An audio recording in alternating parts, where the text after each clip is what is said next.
ഒട്ടുമിക്ക രാജ്യങ്ങളും അഫ്ഗാനിസ്ഥാനിലെ താലിബാൻ ഭരണകൂടത്തെ ഭീകര പട്ടികയിൽപ്പെടുത്തുമ്പോൾ ആളും അർത്ഥവും നൽകി ആ രാജ്യത്തെ ജനതയെ കൈപിടിച്ചുയർത്താനുള്ള ശ്രമങ്ങളിലായിരുന്നു എന്നും ഇന്ത്യ.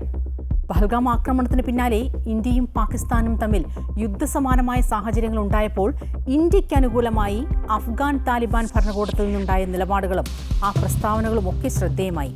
പാകിസ്ഥാൻ ആക്രമണത്തെ പ്രസ്താവനയിലൂടെ അപലപിച്ച താലിബാൻ ഇരു രാജ്യങ്ങളും സംയമനം പാലിക്കണമെന്നും സംഭാഷണങ്ങളിലൂടെ പ്രശ്നങ്ങൾ പരിഹരിക്കാനും ആഹ്വാനം ചെയ്തു.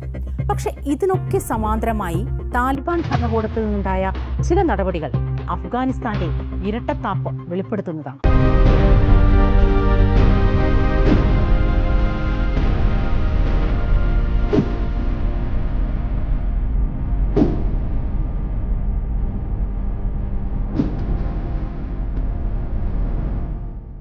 ഇന്ത്യ പാക് ബന്ധം വഷളായ സാഹചര്യത്തിൽ തന്നെയാണ് ചൈന പാകിസ്ഥാൻ സാമ്പത്തിക ഇടനാഴി അഥവാ സിപെക് അഫ്ഗാനിസ്ഥാനിലേക്ക് കൂടി നീട്ടാനുള്ള പദ്ധതിക്ക് ഒരു ത്രിരാഷ്ട്ര കരാറിന് അഫ്ഗാൻ കൈകൊടുക്കുന്നത്.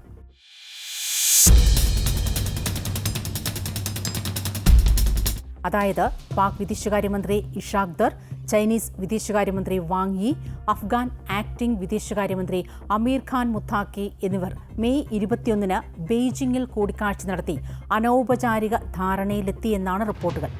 പാകിസ്ഥാനിൽ നിർമ്മാണത്തിലിരിക്കുന്ന ചൈനീസ് അടിസ്ഥാന വികസന പദ്ധതിയാണ് ചൈന പാകിസ്ഥാൻ സാമ്പത്തിക ഇടനാഴി അഥവാ സിപെക്. റോഡ്, റെയിൽ, ഗതാഗത സംവിധാനങ്ങൾ നവീകരിച്ചും അടിസ്ഥാന സൗകര്യങ്ങൾ വർദ്ധിപ്പിച്ചും പാകിസ്ഥാന്റെ സമ്പദ് വ്യവസ്ഥയെ മാറ്റിമറിക്കുക. ഒപ്പം 720 മെഗാവാട്ട് ജലവൈദ്യുത പദ്ധതിയും പ്രത്യേക സാമ്പത്തിക മേഖലകളും. അങ്ങേയറ്റം അസ്ഥിരമായി സാമ്പത്തികമായി കുത്തുപാളയെടുത്തിരിക്കുന്ന പാകിസ്ഥാന് ഇതാണ് ചൈന നൽകുന്ന മോഹന വാഗ്ദാനം. പകരം വ്യാപാര ഇടനാഴിയിലൂടെ കടൽമാർഗവും ഒഴിവാക്കി ചൈനയുടെ മധ്യപൂർവ്വ ഭാഗത്തു നിന്നുള്ള എണ്ണയുൾപ്പെടെയുള്ള ചരക്ക് നീക്കത്തിനുള്ള ഇടനാഴി. ഇതിലൂടെ ചരക്ക് നീക്കത്തിനുള്ള സമയവും ചെലവും കുറയ്ക്കുക എന്നതാണ് ചൈന ലക്ഷ്യമിടുന്നത്. പദ്ധതി അഫ്ഗാനിസ്ഥാനിലേക്ക് വ്യാപിപ്പിക്കുന്നതിലൂടെ US നാറ്റോ സൈനിക ഭരണത്തിനു കീഴിൽ തകർന്നടിഞ്ഞ ആ രാജ്യത്ത് കൂടുതൽ സ്വാധീനമുറപ്പിക്കുക എന്നതാണ് ചൈനയുടെ ഉന്നം. ദക്ഷിണേഷ്യൻ മേഖലയിലെ സാമ്പത്തിക സ്വാധീന ശക്തിയായി നിൽക്കുന്ന ഇന്ത്യയെ മറികടന്ന് ഇന്ത്യയ്ക്കൊപ്പം പാതി ചാരി നിൽക്കുന്ന അഫ്ഗാനിസ്ഥാനെ പാകിസ്ഥാനൊപ്പം ചൊൽപ്പടിയിൽ നിർത്തി മേഖലയിലെ സർവ്വശക്തിയായി ഉയർന്നു വരിക എന്ന അദമ്യമായ മോഹമാണ് ചൈനയുടെ വിഷ് ലിസ്റ്റിൽ ആദ്യം. മറ്റൊന്ന്, ഇറാനെയും മധ്യേഷ്യയും ഊർജ്ജ പൈപ്പ് ലൈനുകളിലൂടെ ബന്ധിപ്പിക്കണമെങ്കിൽ അത് അഫ്ഗാനിസ്ഥാനിലൂടെ കടന്നു പോവുകയല്ലാതെ തരമില്ല. അതിനുമപ്പുറം അഫ്ഗാനിസ്ഥാന്റെ വിപുലമായ ലിഥിയം, അപൂർവ ഭൗമലോഹങ്ങൾ, പ്രകൃതി വിഭവങ്ങൾ എന്നിവയിലേക്കുള്ള കടന്നുകയറ്റം. ഇതൊക്കെയാണ് ചൈന ലക്ഷ്യമിടുന്നത്.